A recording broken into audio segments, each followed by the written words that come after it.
I'm joined by One America's Stephanie Myers. Steph, Haley came in third in Iowa, last out of two candidates tonight. What should we expect from her campaign at this point moving forward? Yeah, as you mentioned, Mike, so Haley, at this point, votes are still coming in, but she's down about 8 percentage points. And we saw how Haley really took her time to campaign in New Hampshire because it was such an independent state, a purple state more so, a lot of independents there. But at this point, she congratulated Trump on his win, but then said this race is far from over. Now, just a few weeks ago, during a campaign rally in New Hampshire, Haley said it's New Hampshire voters that correct Iowa's mistake. Well, that didn't really fare out the way that she wanted to tonight, of course, because, as we know, Trump won the GOP primary. But again, she has a lot of catching up to do if she does plan on staying in the race based on her press releases, based on her speech from tonight. She at least plans to stay in it until at least Super Tuesday, which is a couple months away still. Stephanie, can anything stop Trump from winning the GOP nomination? Well, it seems like everyone has tried to throw a wrench at Trump, seeing what sticks. But at this point, you have all these lawmakers, all these officials really coalescing behind Trump. You heard that during his victory speech tonight. We heard from Senator Tim Scott, one of his former GOP rivals. We heard from Vivek Ramaswamy, and they're saying it's all time to unite Trump. And we even have endorsements still coming in, such as Texas Senator John Cornyn earlier this evening. He announced his formal endorsement for Trump. Now, if there's anything, America loves a comeback story. And what we're seeing is the ultimate comeback story, and that's from Trump. All right, final question, Steph. Can we expect the Biden administration to, go on the offensive now that the Trump train is full steam ahead? We've already seen that, and that will be heightened even more. So the Biden campaign released a statement on Trump's winning New Hampshire's GOP primary tonight, and I quote, "Tonight's results confirm Donald Trump has all but locked up the GOP nomination, and the election-denying anti-freedom MAGA movement has completed its takeover of the Republican Party."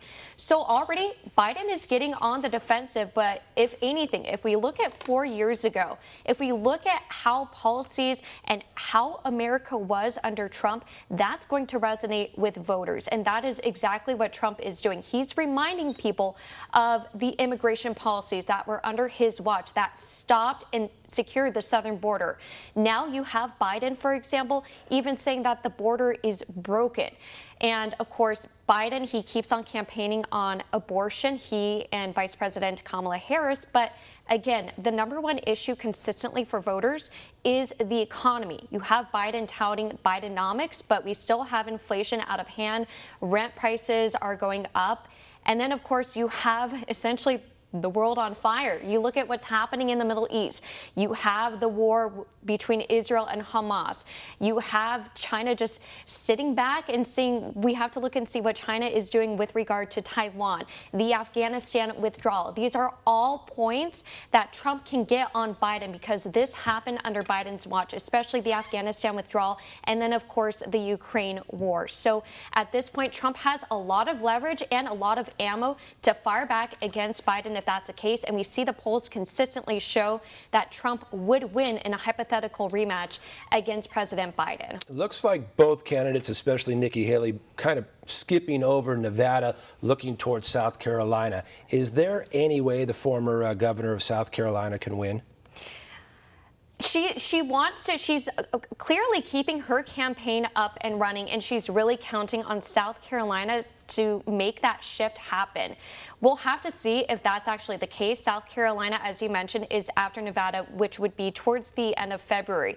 But you see these lawmakers from South Carolina and these officials, such as Governor Henry McMaster and both of South Carolina's senators, Tim Scott and Lindsey Graham. Lindsey Graham, as we know, back in 2016, he actually ran against Trump, but they're all behind Trump. And as far as the lawmaker that's behind Haley is South Carolina Congressman Ralph Norman. But again, it seems as though what Trump needs to do in order to secure these wins and keep this momentum going is to attack Haley on her time as governor.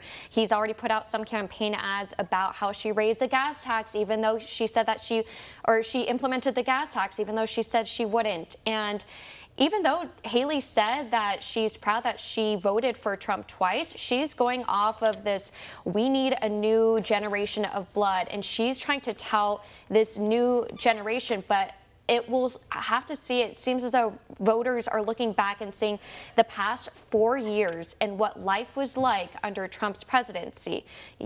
Some people have been very critical of Trump and his rhetoric, but at the same time, they're looking at his policies. And another point that I do want to make is Nikki Haley has been putting out campaign messages such as, we don't need to cozy up with dictators. But Trump is really campaigning on peace through strength, because he doesn't want any wars, and it seems as though America is getting sick of these endless wars. And so what Trump has is peace through strength. That's his campaign slogan.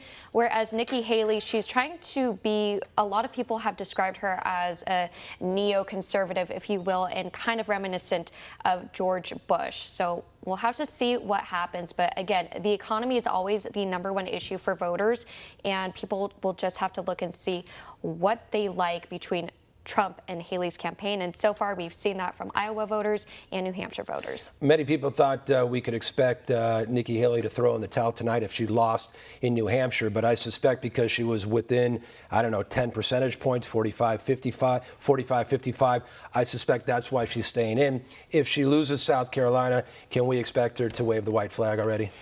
That's a great question, Mike. I think we will still be waiting for Super Tuesday. For all we know, maybe this would be her chance to drum up support for 2028 campaign, or maybe a position in his cabinet, although Trump has already said he would not pick Nikki Haley as his vice president. But again, we'll have to see if that's the case. But if she does lose South Carolina, it would be a huge blow. We already know that New Hampshire, she spent so much of her time in New Hampshire hoping to get that independent vote, hoping that Governor Chris Sununu's endorsement would really help her get over the edge and beat Trump. But that wasn't the case tonight. Yes, she received some delegates. There are 22 delegates total. The magic number is 1,215 to win the GOP nomination.